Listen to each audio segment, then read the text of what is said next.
All right, welcome back to the Copywriters Podcast with your host, the world's greatest copywriting coach, David Garfinkel.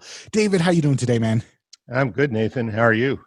I'm fantastic. We took a couple of weeks off of recording, and I'm glad to be back on the podcast with you. And we've got a very special episode lined up for today. We do. Today, we are lucky to have with us Lori Haller, known as the Lion Tamer of Copywriting. Lori is a creative strategist, speaker, author, and trainer. Her company, Designing Response LLC, has been creating award-winning, sales-generating direct mail, online promotions, space advertising, and design for more than 20 years. She's worked with every big name in direct response you can think of. She's the author of AWAI's Ultimate Guide to Building a Highly Profitable Graphic Design Business, and she works with clients around the world. Today, she's going to talk about little tweaks in the way your promotion looks that can lead to big gains in response. And before we get started, there's one other thing you should know, and that's this. Copy is powerful. You're responsible for how you use what you hear on this podcast. And most of the time, common sense is all you need. But if you make extreme claims, and if you're writing copy for offers in highly regulated industries like health, finance, and business opportunity, you may want to get a legal review after you write and before you start using your copy. My larger clients do this all the time. All right, Lori, welcome. How are you? Hey, I'm fantastic. Thanks for having me, David. You're welcome. So when we were preparing for this, you told me that you have a quest. Could you talk about that? Yeah, my big quest for 2020 and beyond, and always, I suppose, is to annihilate the great gray wall of copy. Okay, that's pretty good. And I think I know what you mean. I've seen some people who I think probably need to talk to you or at least hear what you're about to say, who just put stuff down on a page, and looking at it, you start to go into a trance of boredom because there's no white space and it's hard to read. Is that right? Yeah, you're absolutely right. And the thing is, most people forget these days there's different postures of people. We're dealing with people that are like bent over on a teeny tiny phone. Maybe they're at a big monitor, at an iPad. Or if you're working with print, you're looking down like this and turning pages, reading left to right.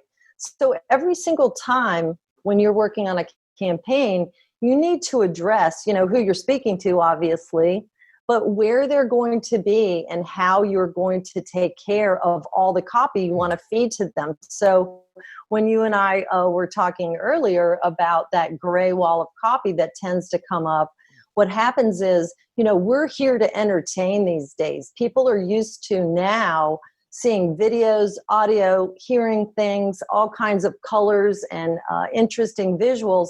So if you and I don't take our copy and what we do with it seriously, that gray wall can just immediately bore them, just like you said, hop off the phone, stop looking at the monitor, and obviously if they don't read your copy, they're not going to be able to say yes. So it's imperative that when you work with a designer or a creative strategist like myself, that you guys go hard on that and make sure that there's nuances, subheads, indents, just like you said, white space. All these things add up to intriguing them, engaging them, and make sure they stay on for a long while, so you can build trust and get that sale or the email or whatever you're after. When I got started, dinosaurs were still roaming the earth. And there was a saying in copywriting and direct response that ugly sells. And so I think, have you noticed that there are copywriters that are very resistant and stubborn to accepting what I think sounds perfectly reasonable now, to what you're saying. Do you have any examples of people who maybe have been a little skeptical and how you've brought them around? Yes, I actually have several of those, but just to bring you like up to how things happen, a marketer or a company will come to me and ask me if I'm available. They'll hook me up with a copywriter. Have I worked with them before? So I take it very seriously when I meet them at the start, because it's important for me to project how I can come in and make such a big impact on their copy. Now, sometimes people have either heard of me or worked with me before, but at times there are people that have never worked with a designer that goes so full force like I do. And I get a little bit of this like, wait, what's going on? So it's really important as a copywriter. One of the biggest tips I'll give you, if there is a designer that you're paired up with, like myself, which comes to the table with lots of strategy, psychological behavior, research, time after time again of getting big winners, that you try to pair up or at least listen. With this particular instance, this copywriter was a little, nervous or something was going on. So I tried to make them comfortable by sharing with them what I learned when I did my 3-step copy review of their copy. I gave some examples. And then finally, after a good 15 or 20 minutes, I could feel them relax and not so resistant. And they were able to then listen and hear, and we were able to go back and forth. It's that profound connection together. That's what you want. So you're really doing yourself a disservice, your copy, your campaign, and the outcome of it. It can be a game changer if you just get tightly connected, go back and forth with your ideas, and end up with that true spellbinding winner, right? Yeah, I would trust you with my life, and certainly on any copy I'm doing. There are a lot of designers who don't understand direct response, and they're looking at it in terms of beauty and artistic uniqueness and so forth. I think maybe some of the people, not exactly in your field, but they've given a bad name to designers. And I've seen things where the type is like 6 or 7 points could you talk about like some of the basic principles that a copywriter or a business owner is going to find in a designer? Let's talk about color, for example. What do we need to know about color? And what should a designer say about color to make you feel comfortable that they know what they're talking about? Mm-hmm. Now that's a good point. Good question. Color is so important because it captures the essence and the feeling of the copy. For example, if I'm doing a natural health supplement sales page online, for example, and it's something that's going to assist with relieving joint pain. Now, a lot of designers know that black and red and yellow are the most easiest colors together as a combination to read. What they don't go deep enough on is that they need to get into the shoes of their reader. When the reader has this joint pain, it's like red, throbbing, whether it's their elbow, their hip, whatever it is. So the use of red should be very limited on something like this. You want to go with a soothing blue tones, the black font that's easy to read, obviously, maybe green if it has a natural supplement additive or something like that. So knowing colors and the feeling and what they conjure up behind them. What does green feel like? Gray and tan. What does red, brown? What do these colors conjure up? So I think deeply. I will even set up like 6 or 8 colors in blocks and show them to the copywriter. I'll find photos of who I feel that person is that I'm specifically speaking to, so we can see them. And by reading the testimonials and highlighting on testimonial sheets those words, those help me and assist me in choosing colors and fonts and everything else. Yeah, that's good. It seems like, at least for a time, I don't know if it's still true, everybody was using a lot of red and black on their copy. What I understand that if someone is having, say, a lot of joint pain or something, you really don't want to hit them too hard with that. But there must be times when red's a really good color. Are there? Definitely. Red can be a very impactful color for you right now. I will say, though, you have to think about additionally what's going on in your world. Right after COVID erupted, everything that we saw on TV came in emails, on social media. Everybody was using that bright red. Do you remember that? Urgent, things like that. So I instructed all of my customers to kind of veer off of red for a while. Just use it in Agora. Typically, we would do urgent, making big, impactful typography with red.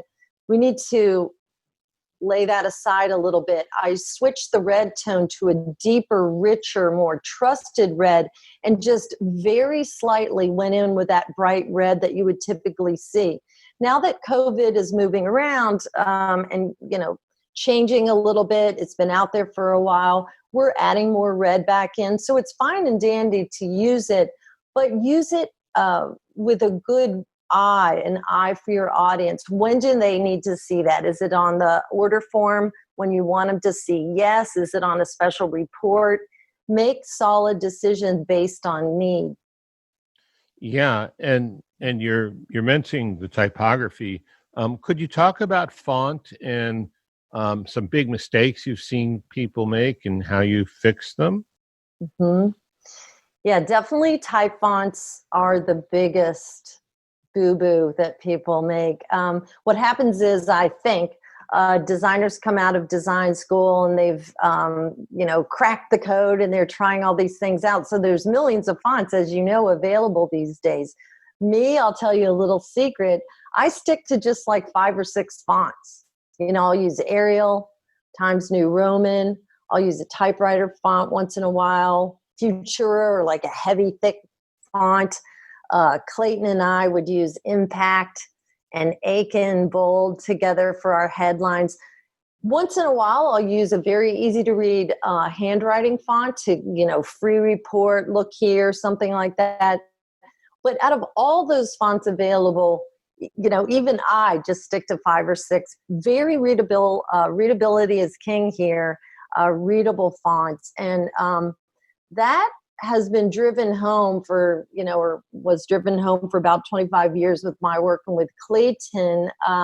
Clayton Makepeace, right? Clayton Makepeace. Beloved yes, Clayton. Definitely. We worked together, for decades on winners, and we had so many deep conversations about that. Readability is king. Just going in there and fine-tuning. How close is this sentence to the next one, that leading in between lines? How far and how much space do you leave between this paragraph and the next one? If you leave too much space, we know that people can become distracted, and maybe they will hop off, they'll leave the phone or whatever they're looking at in print as well. You want to leave just enough space so that they can, this is like a little tip that we came up with over the years, just enough space so they can take a breath, kind of understand what they just read, but that force them to go back on, down the page, or turning the page in print. So the font, the combination of a large size, like I said in the beginning, if you don't know who your reader is, you're sunk, So if I'm working with, speaking to a 65-year-old man or woman with the needs of retirement, stacking up stocks, and investments, we don't want to use this teeny little tiny fancy font that you'd use in Vogue magazine, for example. We want something that they can easily read, something that looks like the New York Times, for example. That's what they're used to reading. So fonts and the use of them, it's king. Well, yeah, you said something really interesting that I'd like to dive a little deeper on, and that's readability is king. It seems to me, not being a designer, but observing the work of a lot of designers, that there's a lot of designers wanting to be very hip and cool, and they are operating on an assumption, maybe never spoken out loud, but nevertheless strongly felt, that readability isn't cool, that your design, it looks too plain Jane and it doesn't look creative enough if it's readable. Have you noticed that? And what do you think about that? Yeah, I noticed that a lot. I train designers globally, or teams of designers, with exactly these tools and tips and tricks that we're talking about today. And at first, until we do a couple meetings together, they will be trying to maybe impress me or impress their client or impress the copywriter, that they can come up with all these lavish designs. And I too can come up with something very fancy. But if you get down into the nitty gritty and what's important, copy is king, and design is merely here to assist and make that readability sing, show the visuals that'll bring them in and convey that important message that you've been writing for all those months. So after a couple lessons together, trainings together, they finally come around. I watch it happen, where they realize that we're not just here to, have fun. Like in the olden days, I guess designers were thought of in that way. I rarely actually call myself a designer anymore. I feel like I'm a creative strategist. I'm trying to pick and choose what is going to resonate and, drive home that sale. So time and time again, finally they'll like simmer down and go towards those more one and done fonts that are really going to speak to the audience. Do you have some kind of certification or anything that says Lori Haller trained? Because I bet seriously, there's a lot of people who are very frustrated finding designers who just want to be elaborate and exotic, and they don't care about the things that you're talking about, readability. Yeah, I don't have something like that per se. I am working on a course for AWAI right now, Graphic Design Success, and I believe that when people go through this training, they'll have this under their belt. So perhaps they'll, use that on their resume or something like that. But definitely the points that we're talking about today, they can either make or break that campaign. You've spent, for example, the last 3 months writing that copy. The thing that you want to be really careful of, and this is something that you can step forward as a copywriter if you aren't paired with the right designer, is just knowing that who you're speaking to, what size, what fonts a reader like that must see, and what those colors are, those visuals are, those backup analytics and validating pieces, which would be charts, graphs, the headlines and stuff like that. It all adds up.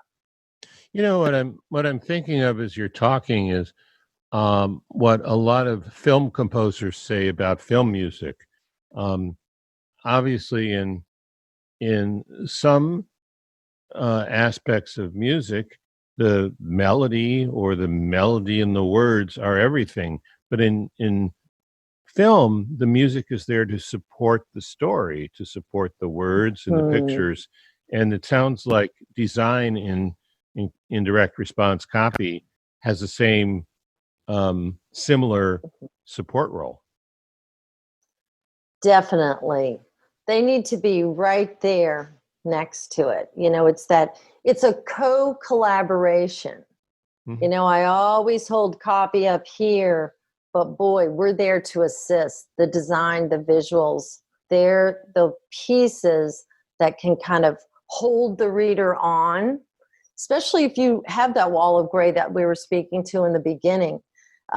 When I do that hard and heavy copy review at the beginning before I host a kickoff call, if I notice there's 5 or 10 paragraphs without a bold, an underline, an indent, some bullets, something like that, I'll definitely not be shy at all, as you probably know, knowing me. I know you. And I will step forward and just mark up the copy with only subtle little suggestions or nuances. I do it in track changes.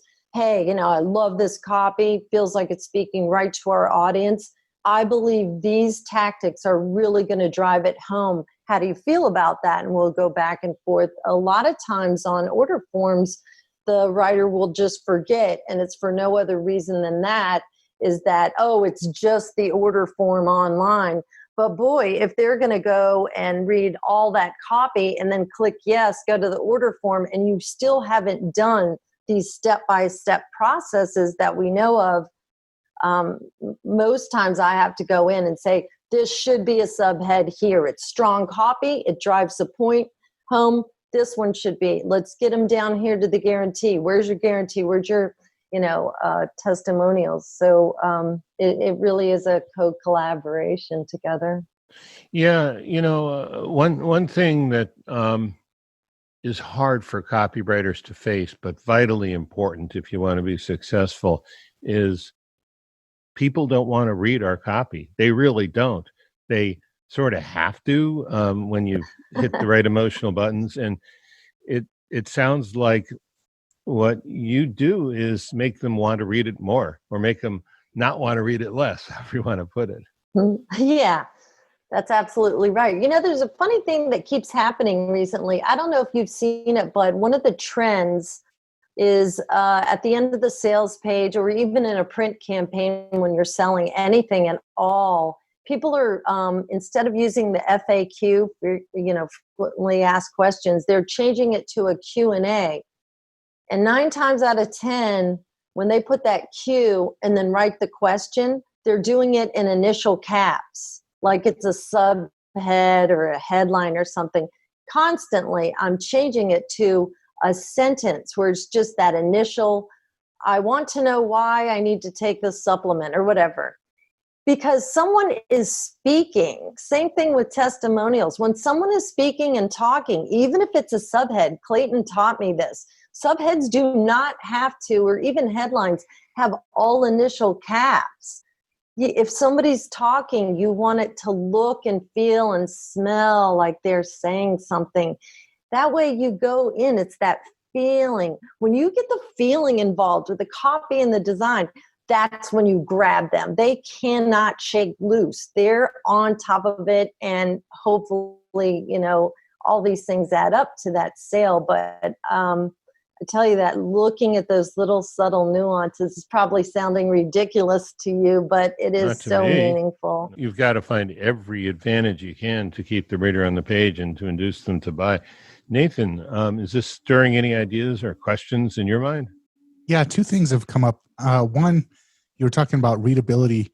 A few years back, I had a sales page that I was running traffic to, and it was a black background with yellow font.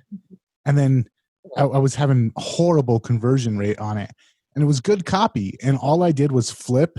I changed it to a yellow background with black font, and immediately the responses went up on it. So tiny little things like that, and the ability to just change a little bit of HTML code and have that instantly changed without having to go to the press and whatever. But that leads me into my question, which is, with so much sales going on the internet now, and people viewing sales pages on a variety of different, sometimes they're on their desktop, sometimes they're on their mobile device, sometimes they're on their iPad, and the formatting changing from one screen to the other.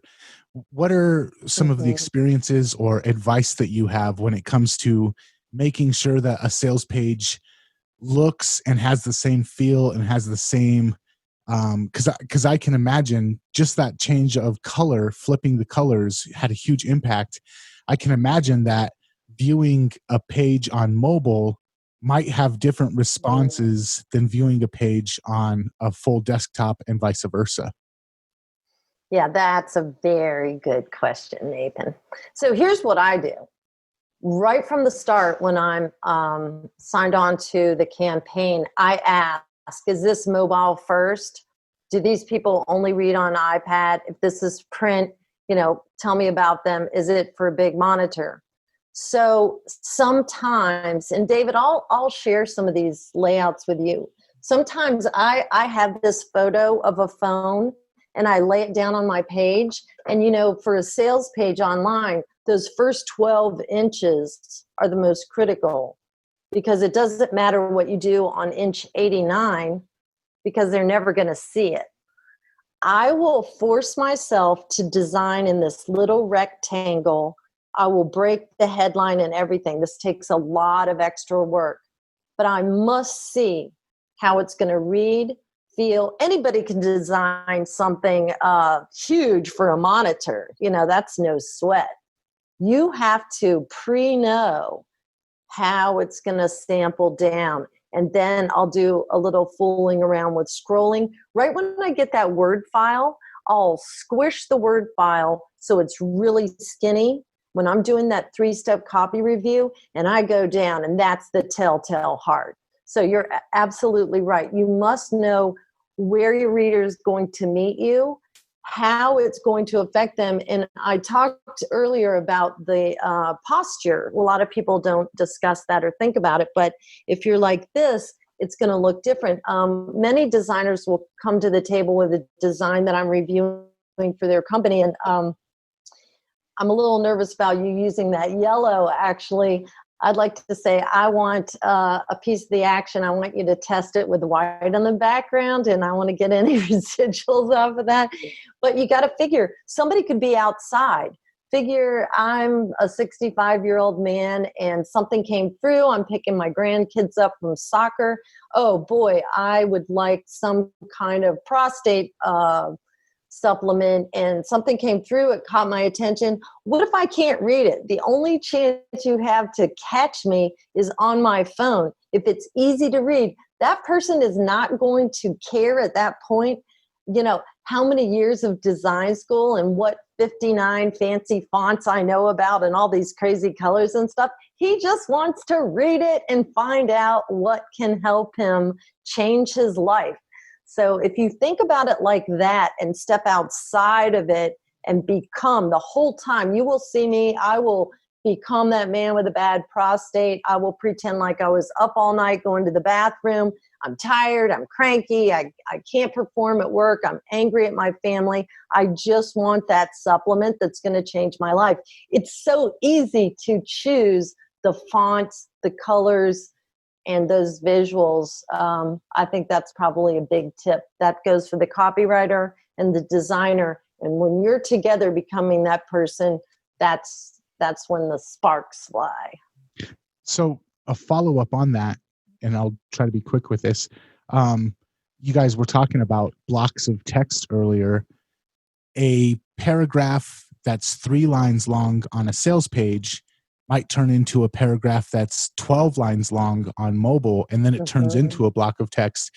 What are your thoughts on keeping that in mind, or is there tips or tricks that you found that make paragraphs or headlines better so that they can be viewed good on mobile and viewed well on desktop? That's a very good question. So what you want are chunks. Anything you do these days, whether it's going to be on, mobile or iPad or desktop, you want that chunk up there that's big, it's heavy on the top, holds the top of the page, commands, brings them in. And then just put yourself in that position. You want something and you want to read about it. So you don't mind scrolling once or twice, so you could just stay on top of that copy and not be interrupted. But then, people bore easily, they're distracted. Give them something. Really look at that copy and say, like, scroll. It's like a cadence. It's like music. Scroll. Are there some bullets? Scroll, a little bold somehow. When you're considering, this is a really good tip, and I'm just changing this at the Agora company I'm consulting, and that is when you go to that order form, a lot of people want to do indents with check marks and stuff like that.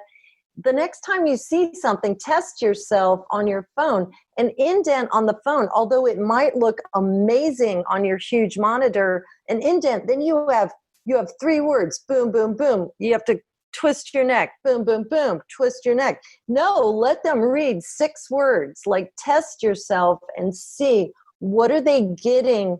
And I really think if people did more looking themselves and reading, I read everything out loud, even if it's 82 pages, I will read it word for word. I catch big, blunders, redundancies. Copywriters tend to have these 3 words they use all the time. I know everybody in the audience is like, oh, that's me, but that's when those things really, they like glow on the page. It's like neon or something. And you can catch so many of these things. So just watch it. Does that make sense, Nathan? Just look at those chunks, a little space, chunk. And you don't have to be a designer. If you are paired, well, I can't state this enough.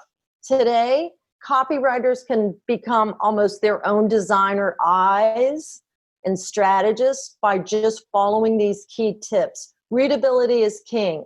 Give them a breath. Make sure it's in chunks so it makes sense. A lot of designers will put like a subhead up here, and then the copy that is attached to it is way down here. But they have that subhead so close to the other copy that came before. Think about how you would want to digest. It's like eating. If I invited you two over for a dinner party, and I can do some good dinner parties, I wouldn't just throw all the food out on the table. I would invite you in with a really nice cocktail and maybe some little light appetizers. We'd wait a while, then we'd go on to maybe the salad, then we'd have the main course, wait a while, then get to the dessert, that crescendo. It's so similar to whether you're doing a sales page, a print campaign, it doesn't matter. You have to be mindful and cautious, but you as a copywriter can do so much of this and speak up and tell your designer, we need to, have all of these things in line because readability is very important. Well, that's great, Lori. We are running out of time. I could go on for hours with you. This is such good stuff, but we've got to wrap up. Anything you'd like people to know? Do you have a product copywriters would be interested in, or if copywriters want to hire you, or I don't know, tell me how people should get more Lori. More Lori. Great. You can go to my website. It's just my name, Lori, Lori, at Lori, Lori, Haller, HALLER.com. And there's something in there that you can send me an email. My graphic design success program online is coming out soon. I specifically created it for a variety of people: designers, copywriters, marketers, business owners, and you can learn all of this. Very great detailed videos over the shoulder if you want to get more. But thank you so much, David, for having me today. It's just it's an honor, pleasure. I'm very grateful. Oh, well, it was delightful. Thank you for all your good information, and I hope to see you again soon. All right, take care, you guys. Okay, bye.